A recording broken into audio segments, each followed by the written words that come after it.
Meron ditong tira. Tira nila kahapon kasi nag-date sila. Ang sarap. Sabi nila kanina, may inuwi kami para sa'yo. Tira pala nila.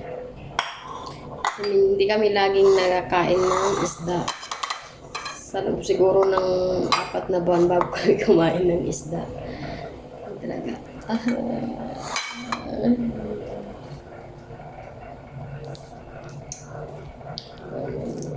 Tapos ito sausahan ko tuyo at saka bawang. Oh my God.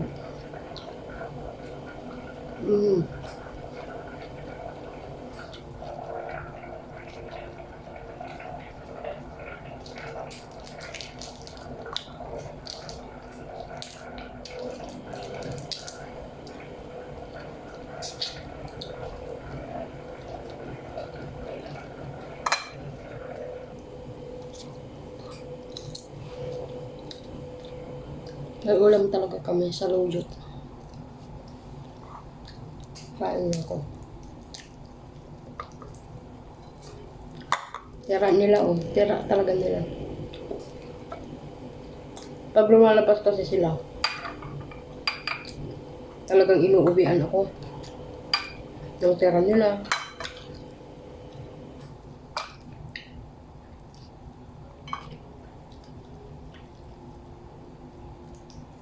Tapos,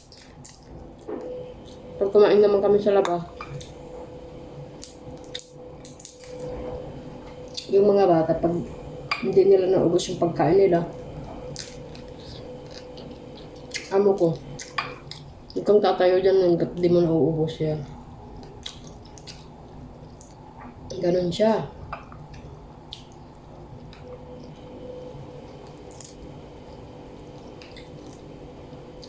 Tagakain kami ng mga tira ng mga bata.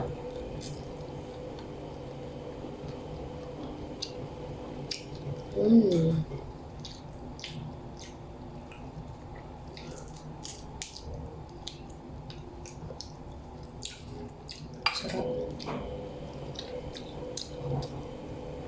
Sausawan yung ano, may bawang.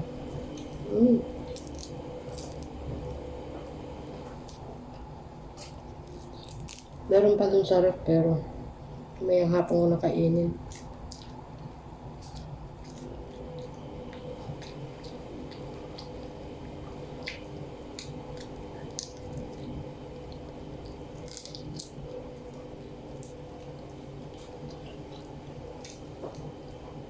Alam niyo ba dati? Payat ako. Pagpunta ko dito, payat ako. Mga 3 buwan, bago ako tumaba. Pagdating ng nanay ng mga bata, kasi dati, matanda, nanay ng amo kong lalaki.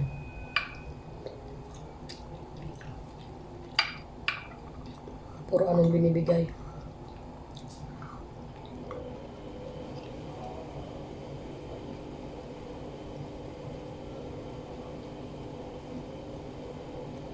Puro tinapay, indomie.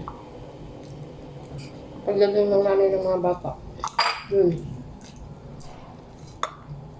medyo, ano na,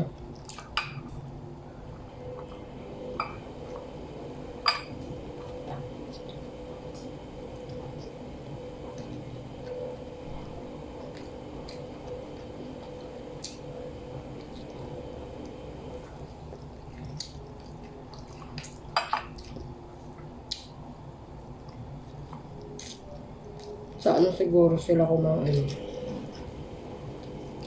Dolphin.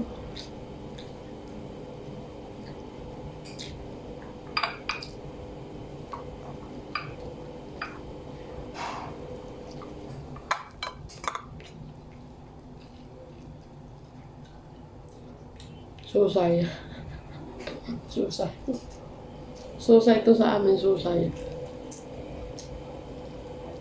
Ang sarap to.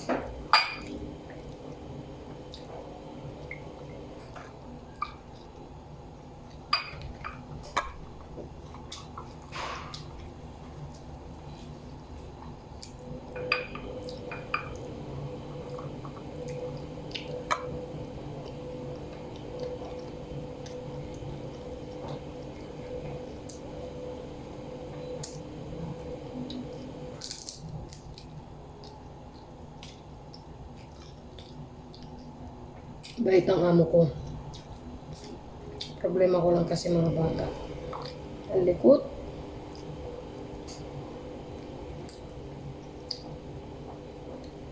Hindi ko alam kung babalikan ko ba sila o ano. Hindi ko kaya may stress.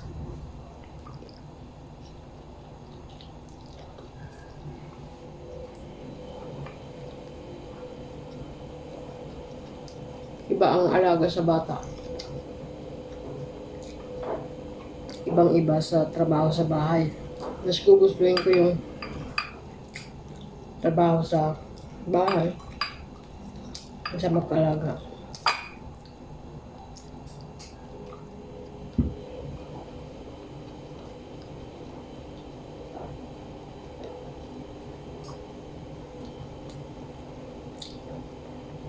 Sobrang hirap pag dagat ng bata.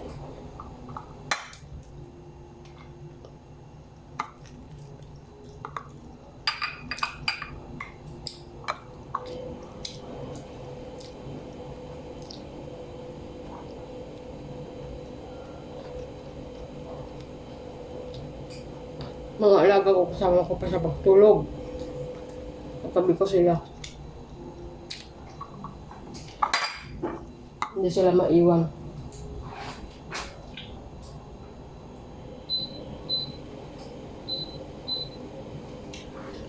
Hindi mo sila maiwan.